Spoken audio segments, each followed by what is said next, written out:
So I'm thrilled to welcome everyone to the 12th cabinet meeting of our administration, and we're doing something that no administration's ever done. We're always letting the press join us because we're very open and transparent. You like the word transparent, but we're more transparent than any administration in history. No, to the best of my knowledge, press has never been invited ever to a cabinet meeting for any reason at all. And it's an honor to have you. This team has achieved more than most other administrations achieve in 8 years. We took the most dangerous, unsafe, violent, and open border in the world. Anywhere in the world, there's no border like the border we had. And created the most secure border in the history of our country. We had no people, 12 months now, no people reported in the last 12 months came in illegally. 0 illegal aliens admitted to the United States in the last 12 months. And those charts are made by, you would say, politically unfriendly people. And the reason they don't come in is because nobody comes up, because they know that they're going to be turned away, and if they get in, they're going to be moved out right away. So it's been 0. You're the one that do the reports. I'm actually surprised by the number because I don't know how it can be 0, but they say it's 0 for the last 12 months. In 2025, we achieved the largest drop in the murder rate ever recorded. So the murder rate was quite high, and we achieved the largest drop in the murder rate ever recorded to the lowest level in 125 years. That's the year 1900. And that's despite the fact that many people came in from prisons and from very rough countries and from mental institutions and from lots of other places, drug dealers, others. They came in illegally during the Biden administration. We've gotten many of them out, but we still have some that we're looking for, quite a few that we're still looking for, but we've gotten over 11,888 murderers were allowed into our country. We've gotten a lot of them out. We've gotten some, we put them in jail. We don't even trust the country to send them because they'll come back in maybe. We put them in jail. 11,888 murders, more than half of which have committed more than one murder. That's what they allowed in. They can never be forgotten for the horrible things they've done to this country. Fentanyl coming across our border is now down by 61%. 61%. And coming in by water, by sea, by ocean is down 97%. Can you imagine? Thanks to our Republican majorities in Congress, we passed the largest tax cuts in American history. All Democrats voted against the tax cuts, putting more money in Americans' pockets. This year, the typical family got tax refunds of nearly almost close to $5,000. The stock market has set 68 all-time record highs since the election. So 68 days, we hit all-time highs. We're right there now. And the average 401k, and that's despite the conflict. I don't call it a war, I call it a conflict. Despite the conflict with Venezuela, who no longer has a Navy, no longer has an Air Force, no longer has a lot of people that were leading the country into very bad places. Their leadership is gone. Their second rung leadership is gone, and we're dealing with their third, half of their third, because half of their third is gone too. The average 401k is up almost $30,000 since I took office. So the Americans are benefiting working today. We have the most working, and we have 401ks at their all-time high, highest they've ever been. And that goes along with the stock market, which is the highest it's ever been.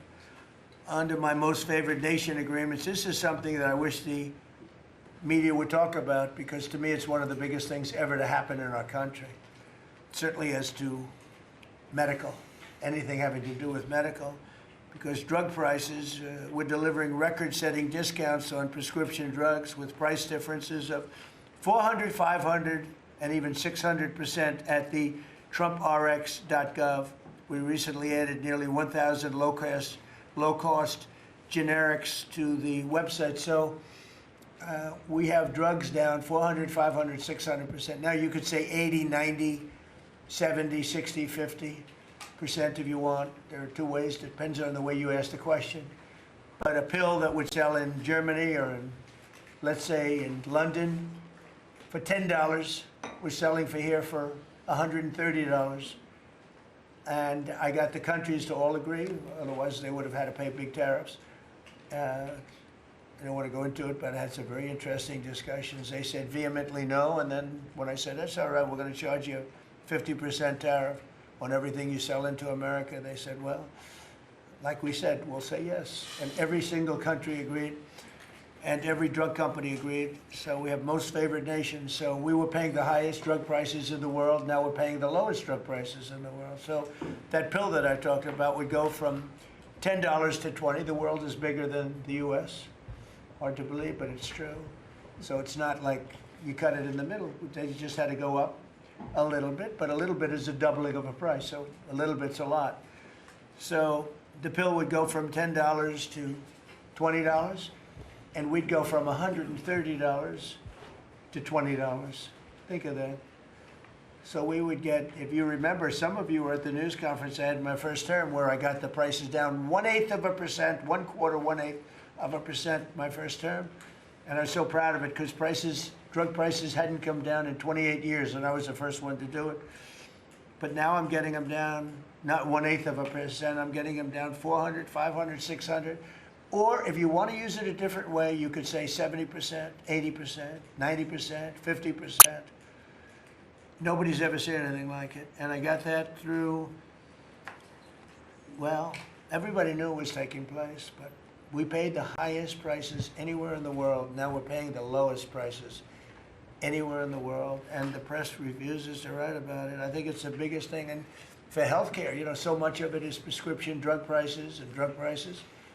And with them coming down, the healthcare is going to come down very substantially. We recently added nearly 1,000 low-cost generics too, as I said, and that's, you know, 1,000 drugs, and it's all on. And this was not given by me. This was given by Dr. Oz and Bobby, and I, you know, wasn't sure whether or not I loved the idea, but they said we want to use Trump. TrumpRx.gov is what it is, and it's the hottest site I think anywhere on the planet, from what I understand, Bobby, right? It's really great. People are calling up and they're buying drugs for a fraction, for literally a fraction of the price. And it should be the biggest story. And on that alone, we should win the midterms. On that alone, we should win the midterms. But the press doesn't talk about it. It's the biggest thing to happen in the drug industry ever, maybe, ever. And the press doesn't even want to write stories about it. We made the largest ever investment in U.S. military, $1 trillion, and we're asking actually for $1.5 trillion for the coming year.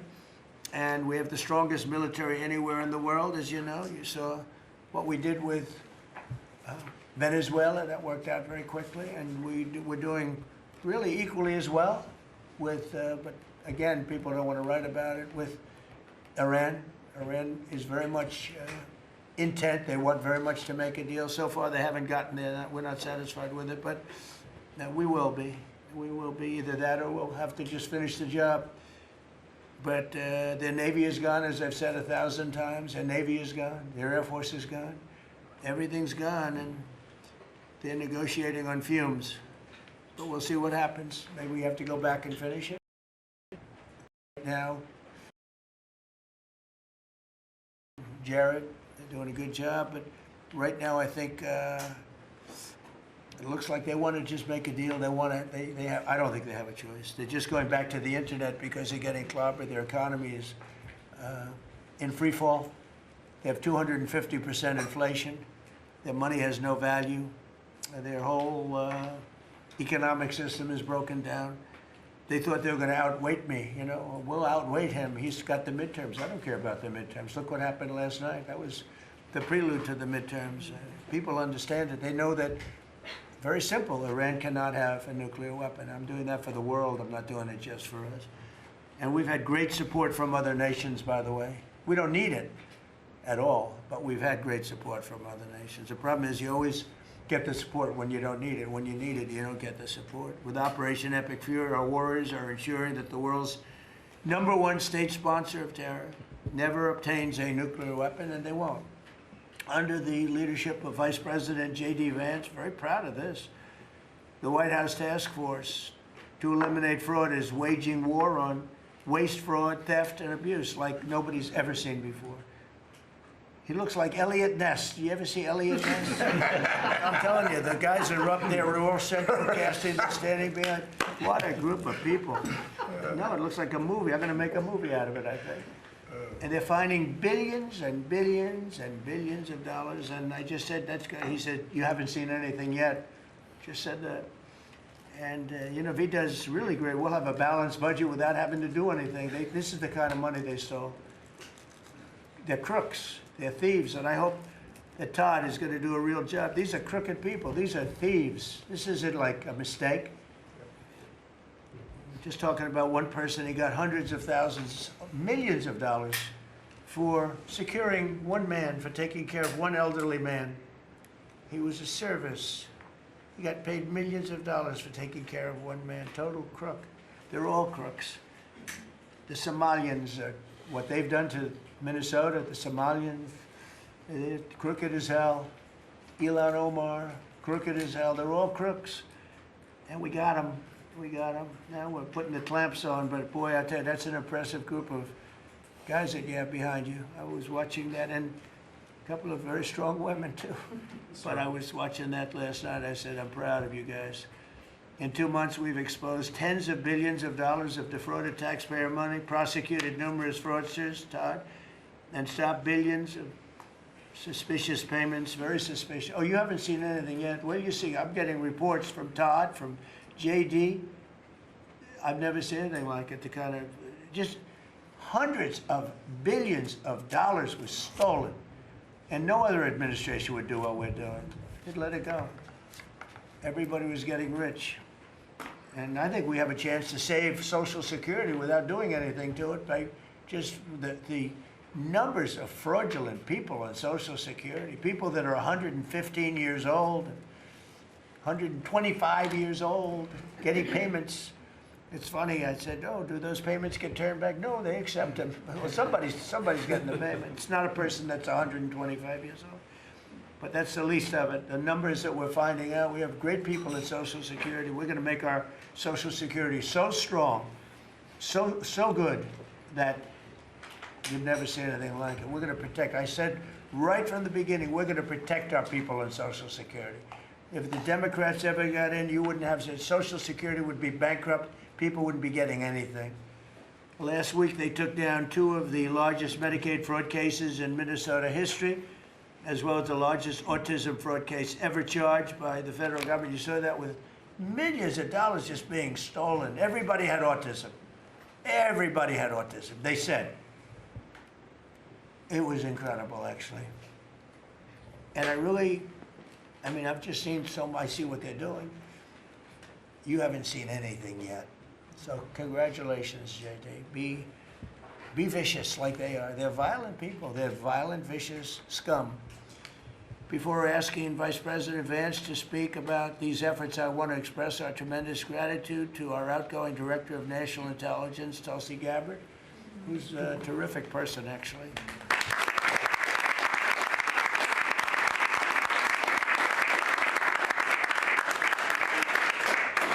Some findings that were pretty good. And Tulsi's worked tirelessly to restore trust and focus on the intelligence and with the intelligence community. They all respected her. They listened to her. She gave us leads that were pretty much, people thought they were dead and they weren't dead. They were right there. And she was able to expose a lot of things that we used at the FBI with Cash and with Todd and with JD and everybody else. It was amazing. She dramatically reformed the Office of Director of National Intelligence and cutting the staff by 40%, and she prevented countless terrorists and cartel members from entering the United States. She exposed mountains of evidence related to the Russia hoax, probably the greatest hoax in the history of our country. Although, when you look at the fraud coming out, there's a lot of them. I mean, honestly, there's a lot of them. But the Russia hoax, a great hoax, a very dangerous hoax, too. And revoked security clearances of officials involved, and she declassified numerous historic documents of special public interest, including related to the JFK and RFK assassinations, which everybody wanted to see. And we're now releasing a lot of things having to do with space. You know, people are very interested in it. It actually became the #1 topic. We're releasing a lot of information having to do with extraterrestrial things, and people are totally fascinated by it. It's amazing. I wasn't sure if they would enjoy it. It's literally trending #1. Can you believe it? So a lot of people out there are like it. But we're releasing all of that information. And Tulsi, we're praying for you and for your husband. Her husband's not feeling great, but he's going to feel great soon. You're going to make him, you're going to get him better. And he's a wonderful guy. So just say hello and thank you for the great work you've done. We appreciate it. Thank you very much. And now I'd like to ask JD to say a few words about the war on fraud, followed by Acting Attorney General Todd Blanche, who's doing fantastically, and Secretary of State Marco Rubio, another one. I mean, we have great people. And the Secretary of War Pete Hegseth, Central Casting. He loves war. I don't like that. He's a good man, Ellen. And Scott Bessent, you talk about a guy doing a job. It's been fantastic. Thank you, Scott.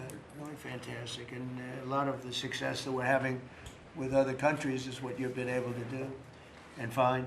And SBA Administrator Kelly Loeffler and all of the people here have been great. We're going to just do those few, and maybe if you have some questions, we'll go to others. But everybody around here has got a lot to say, but we did that once and it lasted for like 4 or 5 hours. It was a little much. We want to be open. So now if I do this way, they'll say, he didn't let anybody talk. But let's start with JD, and you can talk about a really, really important thing, bringing our country back to honesty. A tremendous amount of money is involved. Go ahead. Thank you. Yes, sir. Well, first of all, thank you for your leadership, sir, and for making it possible. I often find in the Fraud Task Force that there sometimes are barriers that we need to break down, agencies that need to coordinate, and I'll come to the President and say, Mr. President, I need your permission to do, they'll say, for what? For the Fraud Task Force, and he'll cut me off and say, yes, go do it. So the fact that we have dedicated presidential leadership is really what's made this possible, because it does require we've got great people around the table, but sometimes these agencies don't know how to work together at the lower level, and that's one of the things we've had to turn on and force with the Fraud Task Force. So I want to shout out just a few all-stars here. Linda at the Department of Education has been amazing at finding student loan fraud. You've got people who are either illegal aliens or aren't even actually real human beings who are getting hundreds of millions of dollars from the Department of Education for student loans.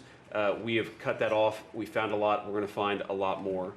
Scott at HUD has been amazing, because a lot of the fraud that we see is housing fraud, people claiming benefits that they're not entitled to, or again, sir, sometimes completely made up people who exist purely to collect fraudulent money from the American taxpayer. Brooke at the Department of Agriculture, something I had no idea until I started this work, sir, that we send hundreds of billions of dollars to the states to administer the food stamp program.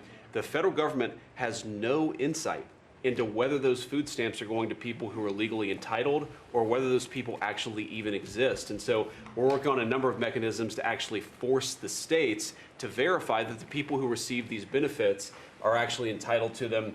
And I could go down the list. I've gotten a lot of support from a lot of people in this room.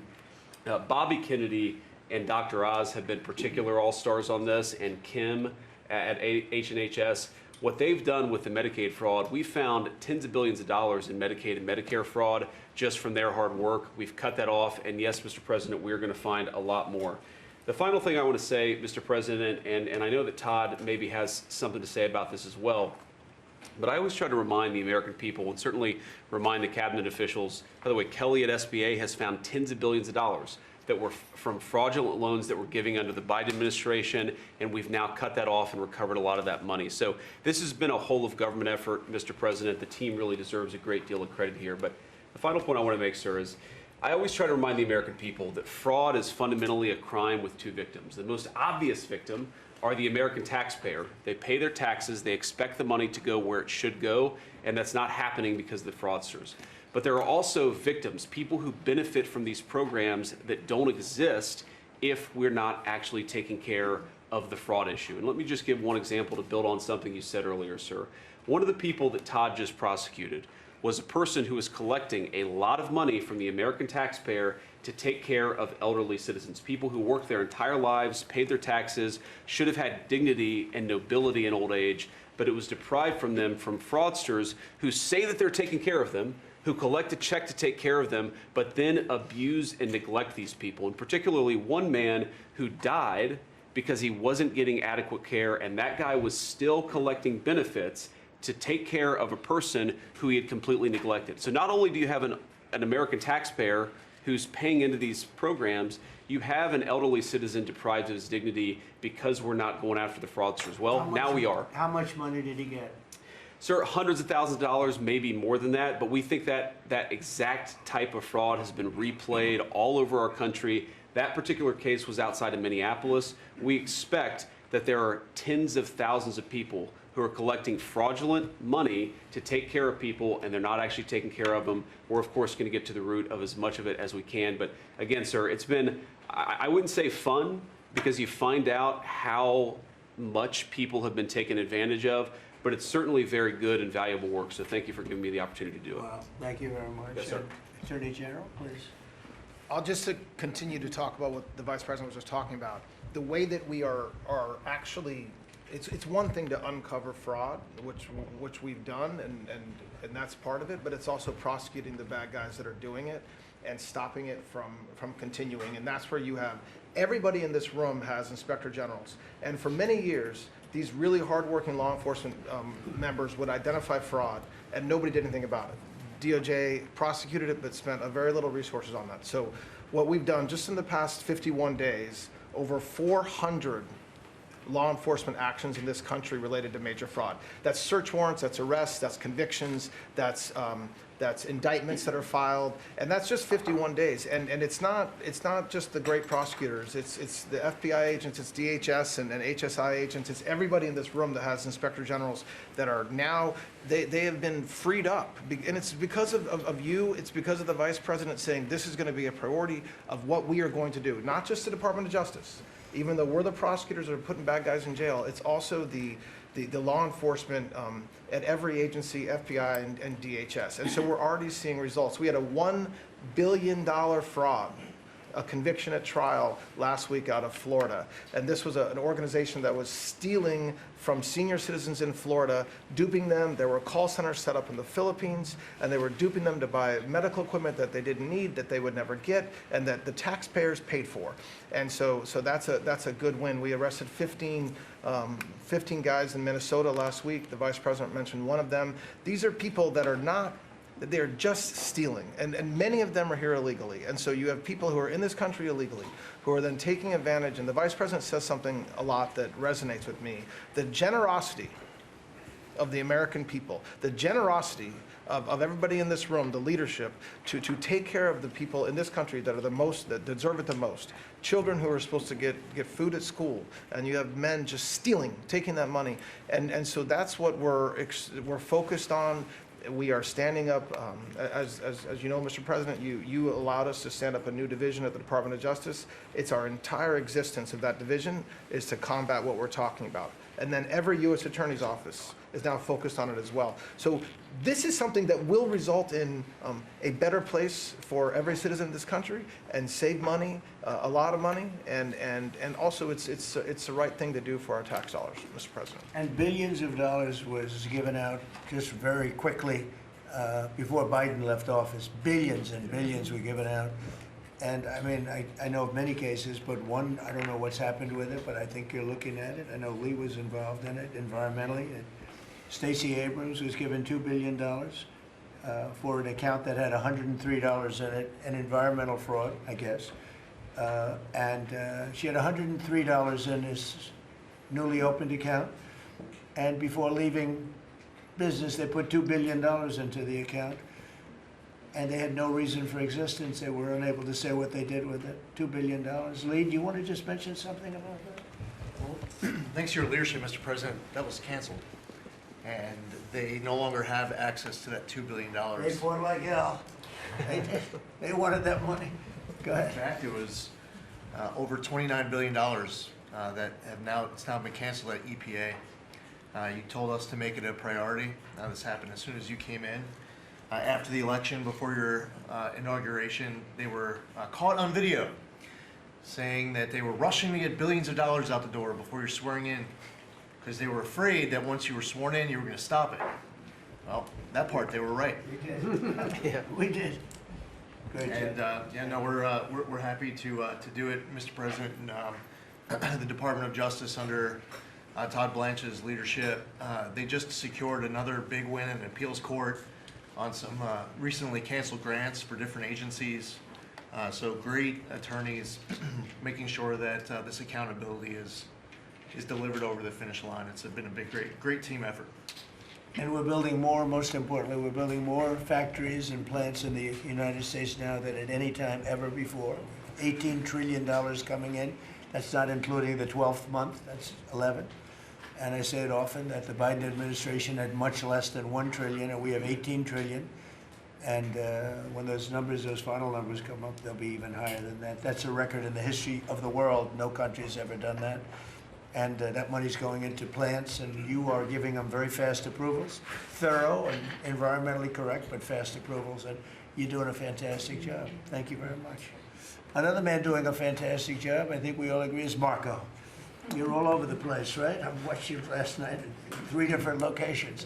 So tell us about Iran. Well, first of all, the bottom line is Iran's never going to have a nuclear weapon. And if recent events have done anything, is just remind us once again that they are the world's leading sponsor of terrorism. And they can never have a nuclear weapon. Now, the president's preference, Mr. President, your preference is told us repeatedly, is always to negotiate these things and to figure out if you can have agreements. Diplomacy is always the first option. And we continue to work on that through your envoys, Mr. Woodcock and Kushner and others, the vice president, who've been very involved. And if there's an agreement to be made, we want that to be made. I think there's been some progress and some interest, and we'll see over the next few hours and days whether progress could be made. I just want to remind everybody, Mr. President, you know this well, you have other options available to you if that doesn't work. But the bottom line is that we prefer the negotiated diplomatic route, and we're going to give it every chance to succeed. I know you're giving it every chance to succeed, Mr. President. But here's the bottom line, because I keep getting asked, what is this all about? It's very simple. Iran and these people in charge of Iran can never have a nuclear weapon, and they will never have a nuclear weapon, and they most certainly will not have one as long as you're President of the United States. On that point, it's very clear. Just 2 quick things I want to touch upon. One, you touched upon the border and security. Part of securing our border is dealing with the people that are in this country unlawfully, many of whom do not want to go back to the country that they originally came from for a variety of reasons. Either we can't send them there or some judge ties us up. And one of the key things we have achieved is now 20 countries have signed third country national agreements, meaning these are safe countries where individuals who refuse to go back to their country of origin can be sent to that country instead. We've gotten 20 countries now around the world who have signed agreements that allow us to deport people to those places. What often happens when you go to the person who's here unlawfully and say, we're going to send you to this third country, is all of a sudden they decide they'd rather go back to their home country instead. So it gives the ability to enforce our laws, and we work very closely with the Department of Homeland Security on that front. Something else that I know is concerning people, because it's on the news, is Ebola. Our number one obligation, we're involved in foreign policy, but even our foreign policy, the number one priority of our foreign policy is to protect the American people. We cannot and will not allow any cases of Ebola to enter the United States. And so the State Department and other agencies represented here, the Centers for Disease Control, HHS, others, are working very, very hard to contain this crisis to the countries where it's currently located, particularly the Democratic Republic of the Congo. And so we've surged assistance to make sure that is being contained there. And obviously, multiple agencies involved here are also very involved in tracking people, just to make sure that nobody comes into this country that has Ebola and creates a problem for us. And we feel like we've got good efforts in place to do that, and Americans should feel assured that the President and his administration is doing everything we can to protect them on that front. My last point, said I was all over the place. One of the places I stopped in last night was to initial the Trump route for prosperity in Armenia. This is a key linchpin of the peace deal that you were able to achieve between Armenia and Azerbaijan. And in addition to that, we also signed a critical minerals MOU with them and a strategic engagement one as well. So just a reminder of another war you helped to settle, Mr. President. But from that now we are seeing the emergence of a great new relationship with Armenia that really had grown stagnant for a very long period of time. So we're doing well on that front as well. Thank you. And could I just ask you, Cuba and Venezuela, what's going on there? Well, interesting. On Venezuela, that process continues, that 3-phase process, of obviously stabilization, recovery, and transition. I would just say, just since January 3rd of this year, okay, and I think this number's right, and Chris or Doug can correct me on this, but I think over 10 million barrels of Venezuelan oil have been delivered to the United States since the 3rd of January. That industry is being professionalized for the first time ever. It's going to the benefit of the Venezuelan people. They are selling oil in the market at market rates. The money's going to an account in the United States, controlled and monitored by Treasury, audited by KPMG, and it's for the first time ever the money's not being stolen. It's going to the benefit of the Venezuelan people. Cuba's in a lot of trouble because, unfortunately for them, it's run by a bunch of incompetent communists. And being communist is bad. Being an incompetent communist is like the worst. And but the country's been taken over by this company called Gaesa that basically controls 70% of the economy. None of the money in that company goes to help the Cuban people, none of it. So we'll be talking to them, we'll be working on it. You know, we want something good for the Cuban people, and hopefully there'll be a good outcome there for them. There needs to be. It's 90 miles from our shores, and having a failed state 90 miles from our shores is a threat to the national security of the United States.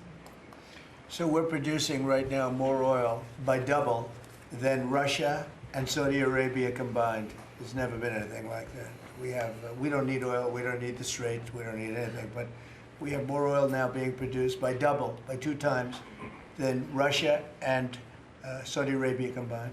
It's a great stat. Do you want to say something about that? Well, I would, President Trump, under your leadership, we've opened up lease sales on public land. This is land that was put away for the benefit and the use of the American people, like the Strategic Petroleum Reserve in Alaska. The Biden administration had illegally stopped holding lease sales during their administration. President Trump famously said, drill, baby, drill, but before you can drill, you've got to open public lands. Between the lease sales that have happened in the Permian, in the Bakken, and on the North Slope, just since January of this year, it's over $4 billion of revenues come into the Treasury. That's 13 times more than the Biden administration brought in on lease sales in the entire 4 years they're in office. Sir, your policies brought that in 5 months. So with that, a lot of excitement, a lot of activity. We also inherited, just in one district in Carlsbad, New Mexico, 5,600 unprocessed applications to drill for oil and gas on public land. And when we're drilling on public land, those companies pay a royalty, and that money comes to all of our citizens, and it goes to local school districts, and it goes to states. It is the core of the economy in parts of our country. The team down there working for the Department of Interior, Bureau of Land Management, has dropped that by 91%. It's one of the reasons why they had a record lease sale. It's because now people go, I can bid on federal land and I'm going to get a permit to drill, and it's not going to take me 5 years to get it. I'm going to get it in a month or less. And so it's exciting to see your vision, and of course, with this energy dominance, us, as you just noted, largest oil producer in the world, largest natural gas producer in the world, largest natural gas exporter. This is an opportunity for us to bring prosperity and affordability here at home, but also bring peace abroad. So, President Trump, your energy dominance strategy with Chris Wright, Lee Zeldin, and all the people that are working on this, people around the room, you know, it's been really incredible. And of course, you mentioned Venezuela, but all that flowing to our Gulf Coast refineries is also helping to keep the price of gas down at home. So again, it's an amazing transformation. Bottom line is the center of geopolitics around energy has moved from other parts of the world to the Western Hemisphere in the last 5 months. You turn Venezuela from a sanctioned adversary into a strategic ally in 45 minutes. Never happened in history before. And what's going on in Alaska. When I was there last week in Alaska, the North Slope, 80,000 barrels a day coming online at Pica. That wouldn't have happened with you. It's up by Willow on the North Slope. That's going into the Alaska pipeline. 20% increase just off that one field. So amazing work. Energy's a high-tech industry, and those guys are crushing it, and they're loving the fact that they can provide affordable, reliable, secure energy for America. And we're working very hard in California. You know, a lot of people don't know this, but California has tremendous oil reserves. Used to be number 3 in the nation, and the radical left has just wiped it out. And we're working very hard to get that open again and get it so the people, their gasoline prices, their lack of energy is just staggering. It's staggering. And we're actually making very good progress. Even people that were against that at one point, now they're saying, wow, that'd be great. But people don't realize it was one of the, right, Chris? It was one of the top drilling states, one of the I would say in terms of reserves, as among the top in the country. Nobody thinks of that with California. Everything was just closed down, really violently closed down. And we're opening up some of it, and we're being met with actually great spirit because they're paying so much for gasoline that they don't have to be doing that. And they have a very incompetent group of leaders, like grossly incompetent. So I think that's going to be something. On a slightly smaller subject, while Doug was speaking, Department of Interior, he and his people have done a fantastic job on D.C. D.C. is looking beautiful. The fountains are almost all open. We had 28 of them. And we have one in particular, a very long lake, we call it, the reflecting lake, between the Lincoln Monument. Nobody's ever seen anything like it. You take a look at, between Lincoln and Washington, you have the longest, like 2,400 feet long. That's longer than the tallest building in the world if you set it on its side. And it's almost 200 feet wide. And actually it was built in 1922, and from 1922 on, it really never worked. It always leaked, and it was a problem, and a lot of things. And hundreds of millions was spent. The Biden administration and the Obama administration spent hundreds of millions of dollars trying to get it to work, and they failed. And we'll be spending, you'll give me a number, but I think it's a very low number. It's like in the number that we originally talked about, where we cleaned it, we fumigated it. We had 10 major truck dumpsters of garbage taken out. Can you believe it? A friend of mine came in, a very substantial person from Germany, wanted to see the Washington Monument. I wanted to see the Lincoln Memorial. And he said, I look, but that horrible reflecting pond is disgusting. It's filthy, dirty, and disgusting. I said, really? I drove down. I said, Secret Service, let's take a drive. And we went down. I said, that's terrible. And for the most part, it didn't work. I mean, they wouldn't even have water in there. But when they did, it was just dirty, filthy water that leaked out. And we got to work on it. And it was supposed to cost almost $400 million, because it's like putting the skin on a skyscraper, but bigger, much bigger. Many skyscrapers, you could almost say, other than for the world's tallest. Think of it, the world's tallest skyscraper is shorter than 2,400 feet. So we went to work, and over the years I built hundreds of pools. I build them every time I built a building. I always like to build Olympic-sized swimming pools, and I was very aware of swimming pool, what goes into making a swimming pool. It's not as simple as people think. You never want it to leak. You want to have beautiful surface. I said, you know, I have an idea, Doug. We sat down. I said, let's take that long thing where we're going to fix it with concrete, which leaks, concrete, all sorts of other materials that all leak and don't look good. They're gray. And, you know, swimming pool, I have a swimming pool right up the road. I built it 22 years ago. It's perfect. I said, does it ever leak? No. It's perfect. Good contractors. I actually called in a couple of the contractors, got some ideas from them.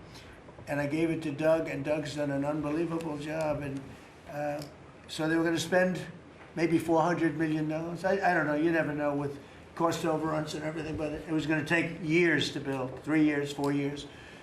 And we'll have it done before July 4th, substantially before July 4th. If we didn't have such bad weather the last 4 or 5 days, we could have been almost done. You can't do the substance of the rain. And what they did is they cleaned it.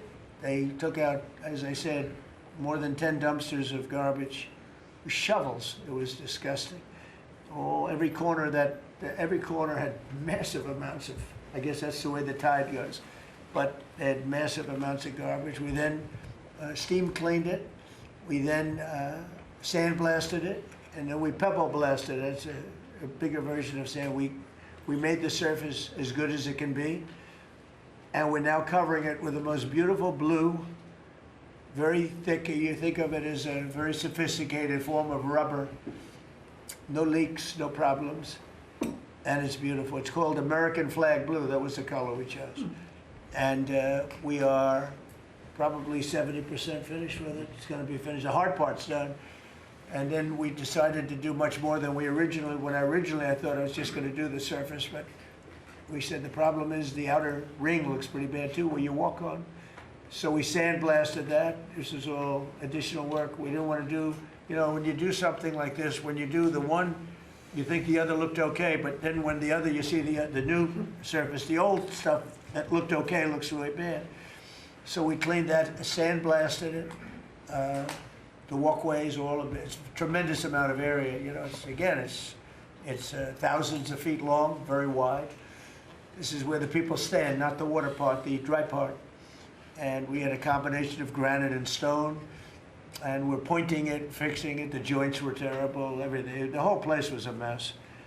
And when it opens in a couple of weeks, long before July 4th, we want to have it for July 4th weekend, but it'll be long before that, you will see something that's really going to be beautiful.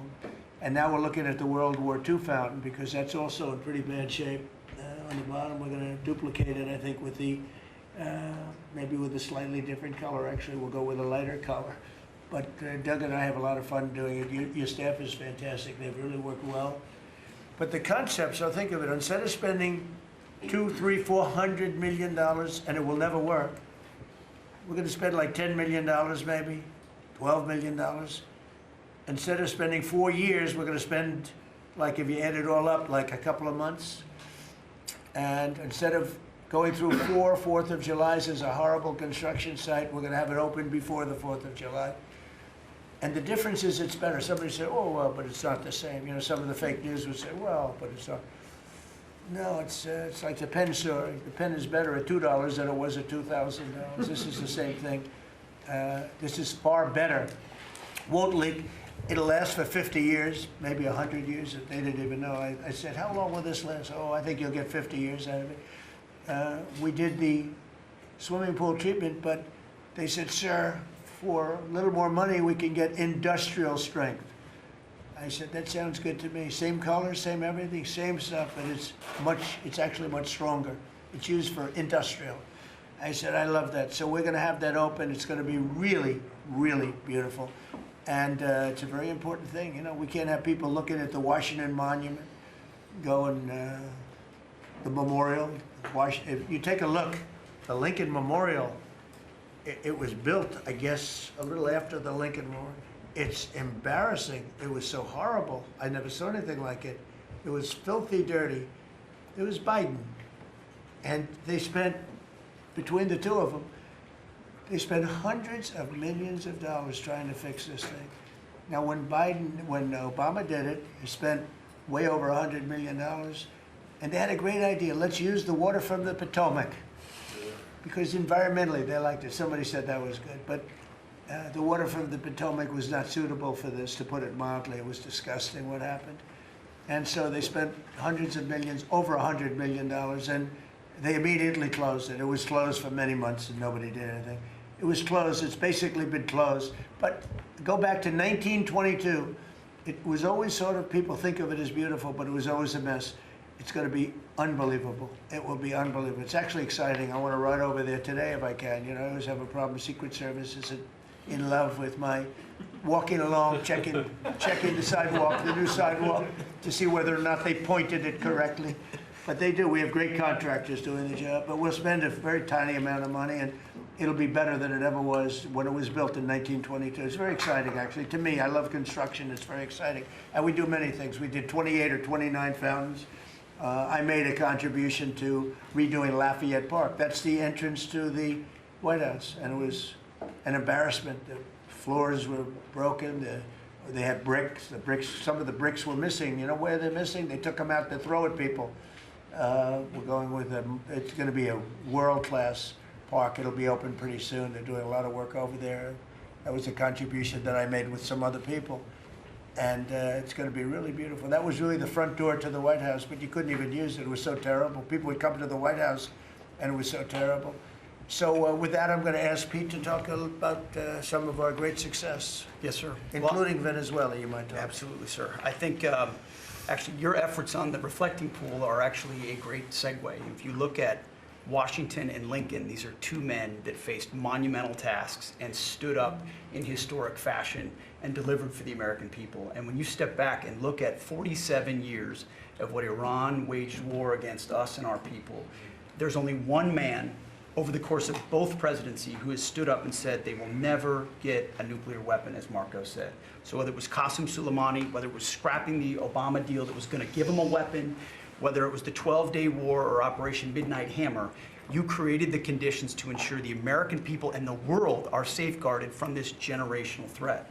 And so when you authorized Operation Epic Fury, just like you talked about with the reflecting pool, we didn't do the same old thing the way we'd done it in the past after Iraq and Afghanistan, the way we waged wars. Instead, you said we're going to do this smart, we're going to do it overwhelming, we're going to use maximum lethality, and we're going to bring them to their knees. And so whether it's their Navy that's at the bottom of the Persian Gulf, their Air Force, their air defenses, or their defense industrial base, they may have missiles, but they can't build more right now, and they can't build more drones right now, and they can't build more ships. And so they came and cried uncle to talk, which Steve and Jared and the vice president and others are doing so ably. And during that time, we put in a world-class blockade. And they haven't been able to bring anything in or anything out from Iranian ports. And we know from the intel that their economy is hurting big time because that is their lifeblood. And again, bringing them to the table. So whether it is through the efforts of your negotiators that they ensure that they never have a nuclear weapon, or we have to go back to the War Department to finish the job that way, we're prepared to do that. And I think even our reach on the dark fleet of Iranian tankers, no Iranian tanker around the globe is safe. And we've seen seizures all around the globe, again, choking off their economic lifeblood. But all of this is possible, Mr. President, thanks to the investments that you've made in this department, firing on all cylinders. For the second year in a row, we're at historic recruitment rates. Last year, we said that here. This year, we beat it even faster. The American people are excited about what you're bringing to our department. Our defense industrial base, $50 billion in private investments. Because of the meetings you've held, defense manufacturers are investing in new plants and new manufacturing, new production lines, so that we're getting weapons faster than ever. And then the $1.5 trillion that you've committed to the department going forward, that's 1 million American jobs. 1 million American manufacturing jobs. That's Golden Dome for America, that's F-47, that's B-21, that's $50 billion in drones. We're going to lead the world in drones, shaving years off of production of all of those, everything under budget and ahead of schedule, which is what the warfighter deserves. And we saw it, you mentioned Venezuela, Mr. President, you saw it on display there. Think of the fact that our Southcom commander just landed via helicopter at our embassy, peacefully at the welcome of the Venezuelans, because we're now partnering with them, hopefully, even on the counter-cartel mission as we secure our hemisphere. So we've secured that southwest border. We're going to war with the cartels through the America's Counter-Cartel Coalition. Venezuela is a big part of securing our energy future and defending the homeland. And then I just want to note one more thing to give you a sense of how committed this president is. Maybe a year ago, he heard the call of Nigerian Christians who were being targeted and killed by ISIS in Nigeria. And he said, Pete, I want the War Department to focus on ensuring that we do everything we can to protect those Christians. Partnerships like that can take time behind the scenes, but he never wavered on it. And we got the assets there, and over the last month, and there hasn't been much coverage of this, we killed ISIS #2 in Nigeria, who's most responsible for killing Christians and trying to target the U.S. homeland, and have since, because of the intel we gathered, killed hundreds of ISIS members who were targeting and killing Christians in Nigeria, creating a whole new opportunity there. So there's a lot of things we do that the media pays attention to, and a lot of things that the president empowers the department to do on behalf of the American people that he deserves great credit for. Thank you. Great job. You're doing a great job. I just want to say on recruitment, we're very proud of the fact that for the previous 4 years, previous administration, they couldn't recruit people. And that included, by the way, police and firemen and others. They were not proud of our country. And they couldn't recruit. Anybody with a uniform was having a hard time recruiting. And they set record low numbers. They were way, way behind. And literally from November 5th it started. It started even before we got going. But from the time we won the election to now, we've had numbers of recruitment, the likes of which we've never had. Record recruitment in every single branch, and that includes police and firemen. Record recruitment, so we're very proud of that. Thank you. Great job. Thank you, sir. Kelly, please. Mr. President, you have made us a nation of builders again. You're leading us to the greatest economy that the world has ever known. And I see that every week as I travel this country, main streets across dozens of states, from Alaska to Maine. I've been in many of those states 2 or 3 times. I hear it everywhere I go. Please thank the President for putting us back on track. They thank you. They love you. They want more of what we're doing: tax cuts, deregulation, fair trade, energy dominance. Small businesses are spring-loaded, and we see that in the jobs numbers. In the last 2 months alone, we've created over 300,000 private sector jobs in this country. Most jobs are created by small businesses, 2 out of 3. And small businesses, as you know, make up 99% of all businesses in this country and account for half of our GDP. So when that part of the economy is finally working again, they've gotten out from $5 trillion of regulation that the Biden administration put on hardworking small businesses. They penalized growth, investment, hard work, and success. But thanks to the working family tax cuts that every single Democrat voted against, hardworking families, the welders, the waitresses that I meet on factory floors across this country, from Pennsylvania to New Mexico, where I'll be tomorrow. Brooke and I are going to Arizona tonight. So we see this everywhere we go. It's one of the most underreported stories in the media. Main Street is back, and that's because America first. I'll tell you the other thing about fraud. Small businesses are particularly hurt by the fraud because they're some of our biggest taxpayers in the country. And they show up every day. They work hard to provide for their employees, to build their businesses. They're doing it the honest way. And they see fraudsters taking from the American people. It's taxpayer money. And so you think about, at the SBA, we found $200 billion in fraudulent PPP loans that the Biden administration tried to hide and forgive and sweep under the rug. We've turned the first $22 billion of that over to Treasury for collections and to DOJ for prosecution. Our Inspector General is already announcing that people are going to jail. There are jail sentences now being served. We've announced that 140,000 people have been barred from ever getting SBA loans again, defrauding the government for about $9 billion. So we are going to continue our work under the great leadership of Vice President Vance and appreciate the partnership because it's really accelerated our ability to get the job done. But then just back to small businesses. We have record business formation in this country. That's another story that the media won't tell you. Over 500,000 businesses on average a month this year. So it's not just record people working, strong job creation, business formation at all-time records in this country, but we have manufacturing expansion 4 consecutive months. That means that's a leading indicator, meaning that we have expansion coming. Another story the media won't tell you, 98% of all manufacturers are small businesses. 75% of our defense industrial base is small business. They're our main exporters. And so America first, free trade, fair trade, deregulation, tax cuts, and energy dominance is helping workers on Main Street, and that's why they tell you to tell me to tell you, Mr. President, thank you, and they love you. Well, thank you very much. Great job. Thank you, Kelly. And I just say, you know, we went to China last week. We had an amazing meeting with President Xi. The relationship's very good. We're doing a lot of business with China now, but it's not where they were ripping us off. For years and years, they ripped us off like nobody ever got ripped off. Now it's a very profitable business that we do with China. And they respect our country again. We have the strongest military in the world by far. They respect our country again. Scott, please. Good, sir. On the economy, 2 words: resilience and prosperity. The continued resilience of the economy speaks for itself, even during the Iran conflict, and it speaks to the strength of your leadership. Pro-growth policies are creating conditions for American families and businesses to prosper.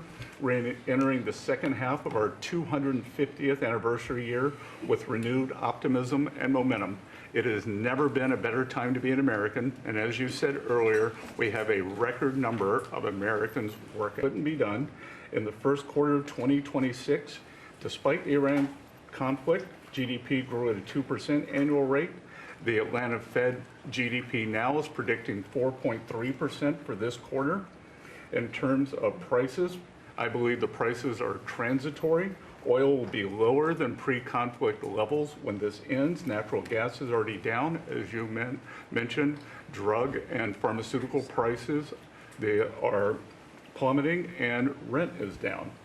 We are more resilient to energy price fluctuations due to your energy dominance agenda, to regulatory efforts, and we have never sold so much energy to the rest of the world. Business investment rose at a 10.4% annual rate in the first quarter. Capital expenditures and business equipment rose more than 17%, and that is as a result of the tax bill and tariffs. Jobs related to commercial construction, factory construction, are up 90,000 since your inauguration. In the past 2 months, the private sector, as Kelly said, has added 313,000 new jobs, and those are private sector jobs, sir, including 13,000 manufacturing jobs. We have construction jobs, we're building the factories, and those will turn into manufacturing jobs. The stock market has hit new highs. The stock market lives in the future. It is seeing on the other side of this conflict, it is a strong symbol of optimism for the future. Corporate earnings are high, and wages are doing well. For the tax season, we had the best tax filing season in history, which is a victory for Main Street. The average refund was nearly $3,300, 11% increase from last tax filing season. And importantly, 62 million returns had one of your 4 signature policies: no tax on tips, no tax on overtime. They reduced taxes. 85% of our seniors paid no taxes on Social Security, and the deductibility of auto loans for American-made cars. For what I believe is the most important government benefit for young people since the GI Bill, the Trump accounts. The app will be available on all major platforms tomorrow morning, and it will place the American dreams into the palms of the hands of parents and children. Nearly 6 million kids have been signed up for Trump accounts, and they will launch on July 4th, and it will be a great symbol of the 250th anniversary. Main Street prosperity, workers have seen positive wage gains. The unemployment rate remains low at 4.3%, and private sector job growth is strong. So just to reiterate, resilience and prosperity have been the marks of your second term. It's been great. It's been amazing, actually.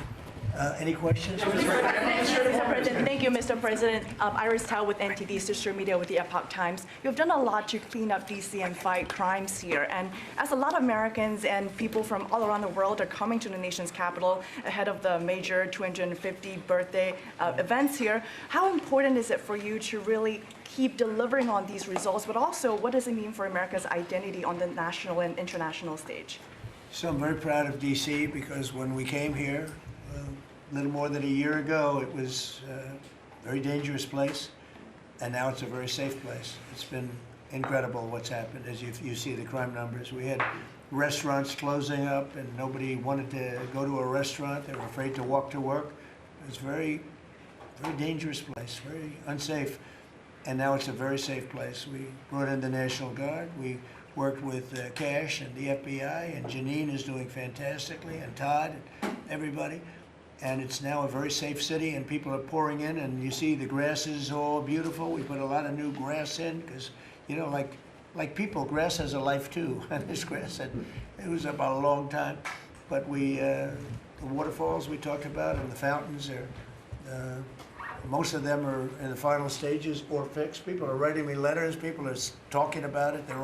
We have some of the most beautiful fountains in the world, and there wasn't one, not one, that worked. We had 29.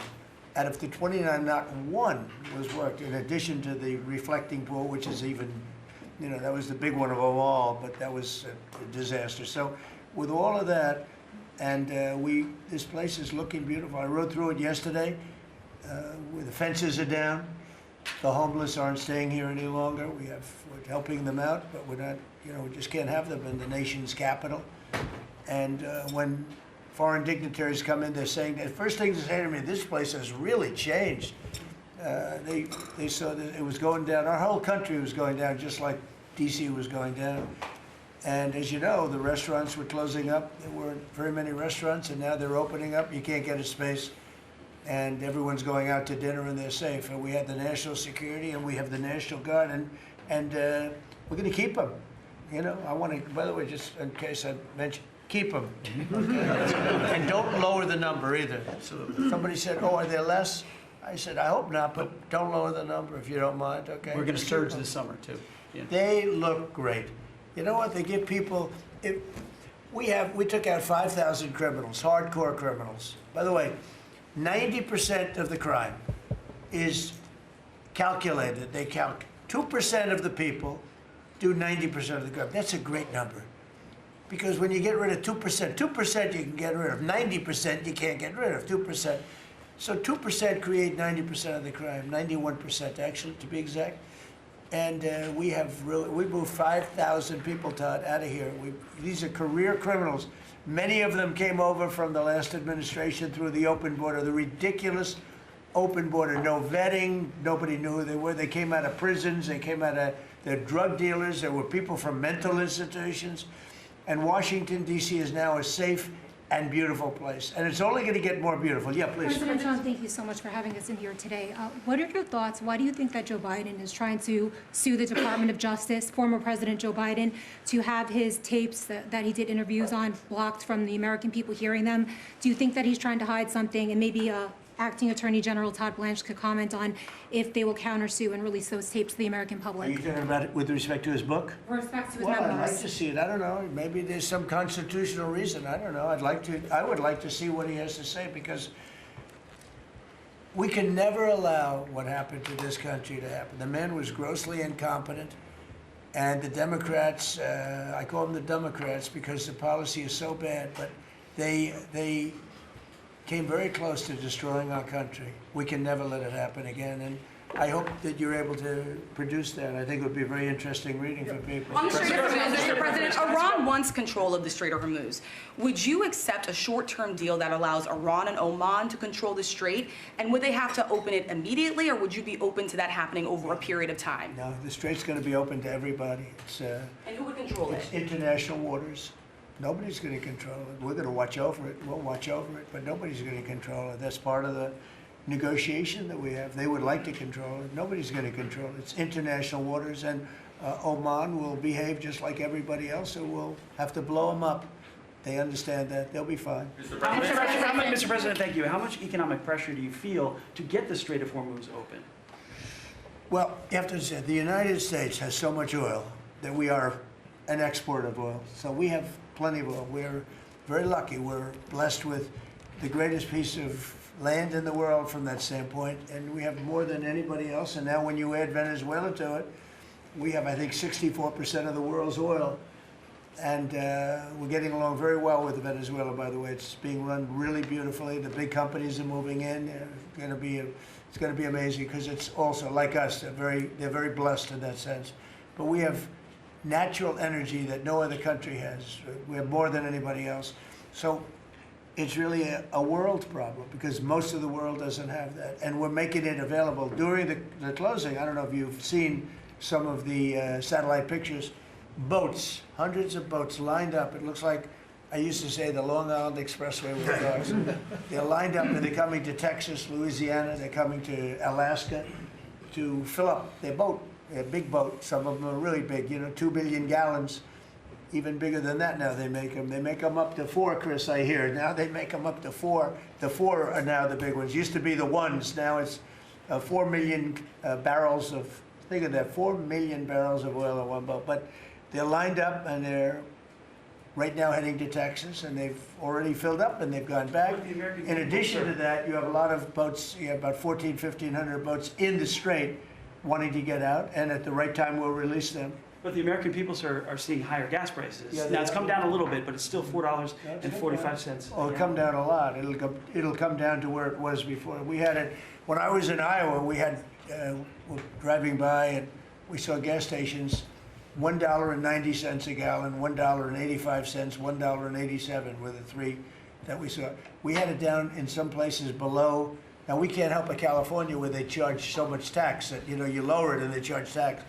They've got to straighten the act out in California, but we had oil, we had gasoline down to a very low number.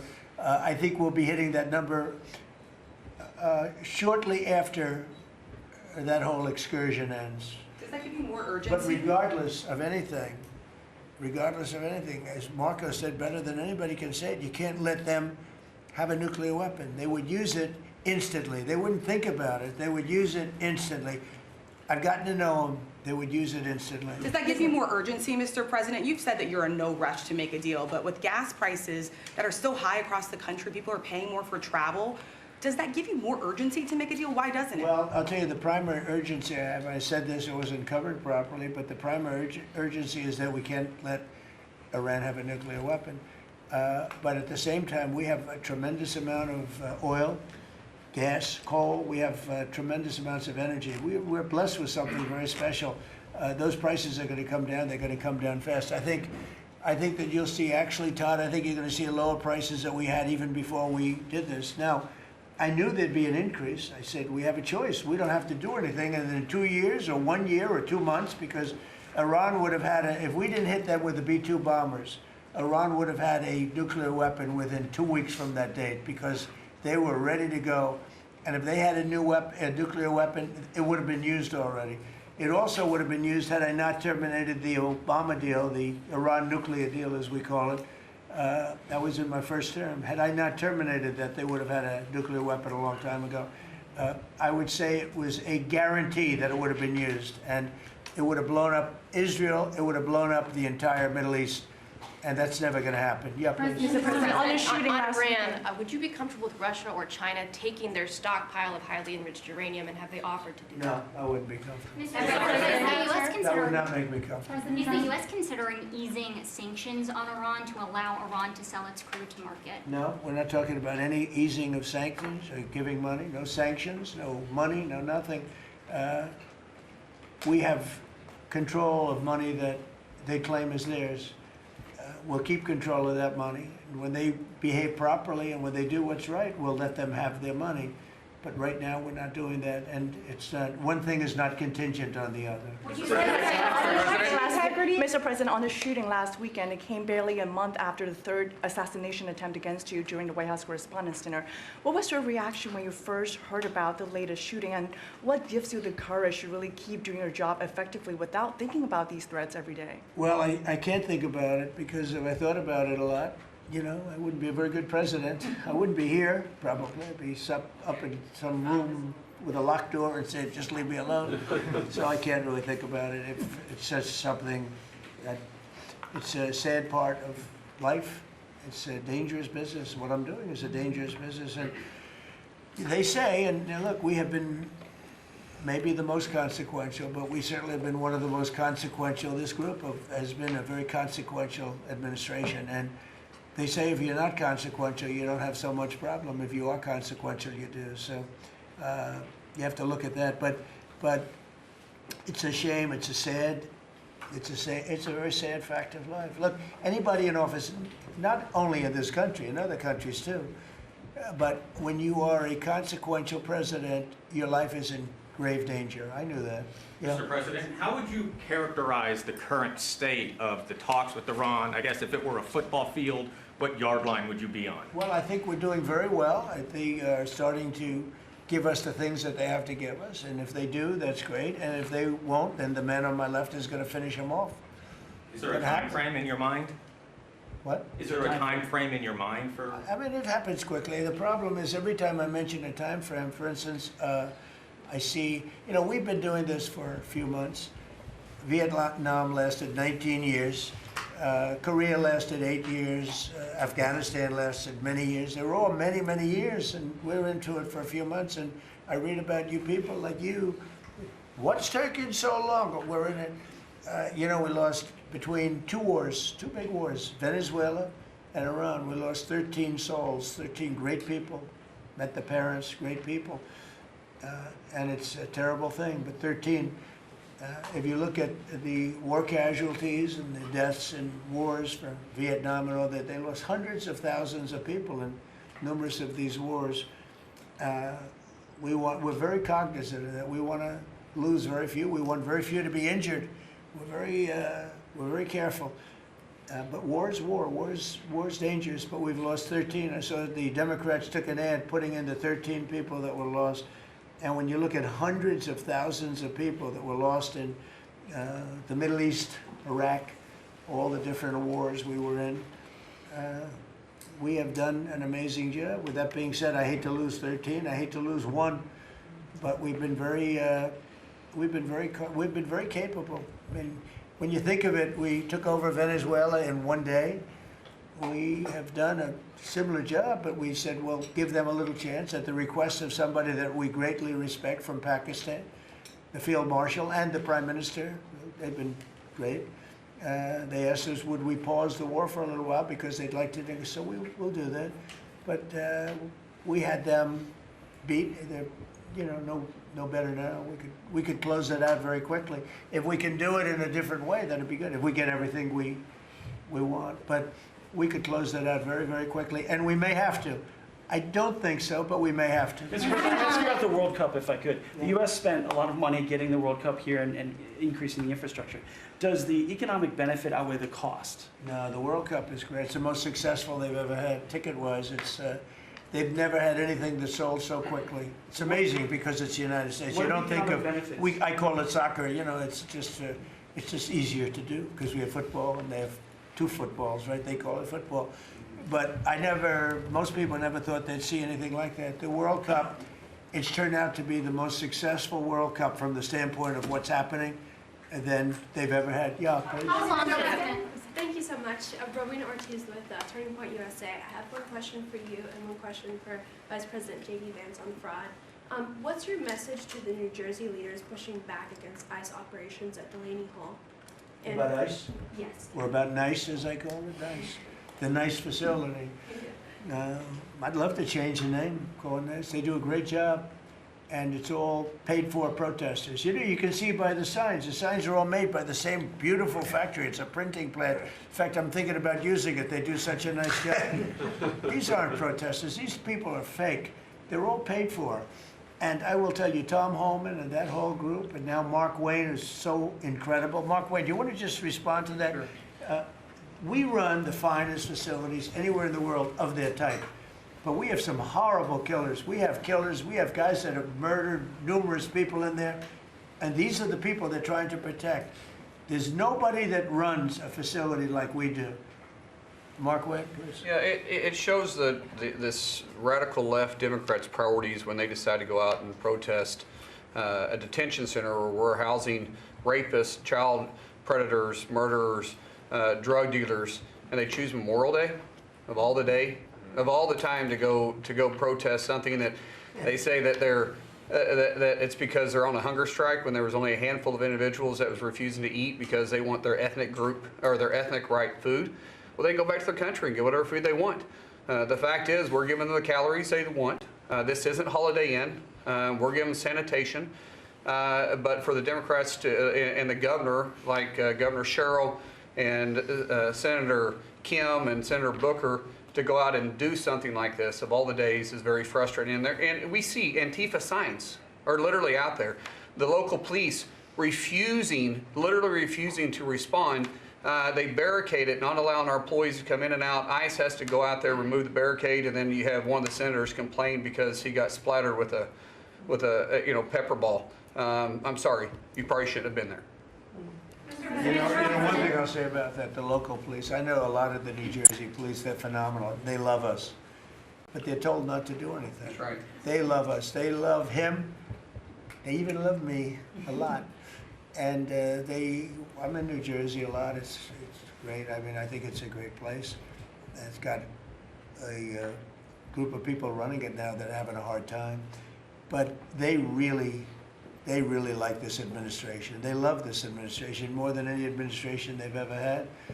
And they're thanking me all the time. And I see those guys going up and down the Jersey Turnpike with their big, beautiful hats on. I say, I'd like to look like that someday. They're great. No, these are great people, and they love him, and they love ICE, and they love the Border Patrol, and they're not allowed to talk to anybody. It's like, but it all comes from the top. They have to follow orders. They want to keep their jobs. Mr. President, are you expecting Congress to pass a federal gas tax holiday? A gas tax holiday? Yeah, to suspend federal Well, gas it's something we might talk about. Let's see what happens over the next week, 2 weeks. A lot of good things are happening. So President Trump, the Knicks game next week? No, I was invited to I was going to go on Wednesday, but they closed it out very quickly. They're great. And Jim Dolan's a great guy. He's, as you know, owns and in charge of Madison Square Garden. He's having a good year. Boy, what a team. They win all their games. They have some great players. I think I'll be going to one of the games. Yeah, I was invited by numerous people and Jim. And I think I'll be going. It's great to see it. President Trump, on election fraud, President Trump. The Knicks have really suffered for years. And What's your prediction? they're doing right now. President Trump, Would you accept an agreement with Iran that just calls for further talks on the uranium, or No. is the only option in No, your the mind basics. one No, for? I would for some of it, because it's a memorandum of understanding for speed. And one of the things that will happen is the strait will open immediately. But it's got to be perfect. I'm not going to do this. I didn't do this to get a crummy agreement. The worst agreement ever signed was by Barack Hussein Obama. What a horrible agreement that was. It was a setback for this country, for the whole world. The Middle East would have blown itself up. No, I would like to have the countries we were talking about, with Saudi Arabia, UAE, Qatar, and the others, we'd like to have them immediately join and Steve Witkoff is working on that with Jared and some others, but would like to have them join the Abraham Accords. It'll be historic if they do it. And I think they owe that to us, to be honest. I think, because that really would be a tremendous sign. And I think those countries owe it to us. Mr. President, Steve, are you going to get them to sign? We're definitely pushing it, Mr. President. I'm not sure we should make the deal if they don't sign. You want to know the truth? If they don't sign to join the Abraham Accords, I don't know that we have countries in there already. UAE, great countries, bold countries, and it's turned out to be so good, so effective, and so we're requesting strongly that they join. It'll be great. It'll be great for Saudi Arabia. It'll be great for Qatar and Kuwait, the whole group. so the Iran deal might be contingent on more countries joining the I don't know. Accords. I don't want to say that. I'm not going to give you, what's contingent, what's not. I can say that we can make a good deal right now, but maybe not a great deal. And if it's not a great deal, we're not making it. So, because we can make a great deal with this guy right here. And but it's it's a lot nastier. Probably wouldn't go as quickly. We wouldn't be talking about it as quickly, but it would be foolproof. But I think we're doing very well, Steve. I think we're doing pretty well in terms of the negotiation, but we'll see. If it's not going to be a real deal, because Obama had that horrible JCPOA, whatever it was the worst deal.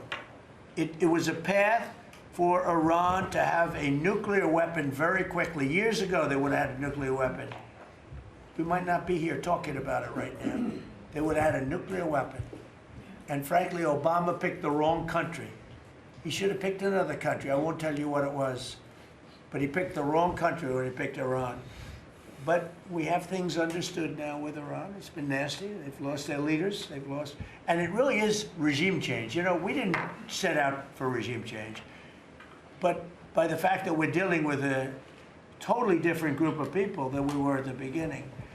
And frankly, I find them to be much more reasonable. I actually find them to be smarter, but I find them to be much more reasonable. This is regime change.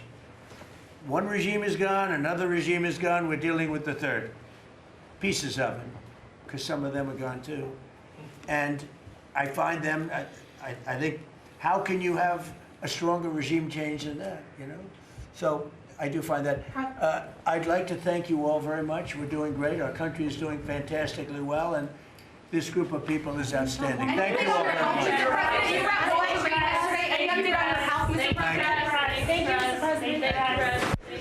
Thank you.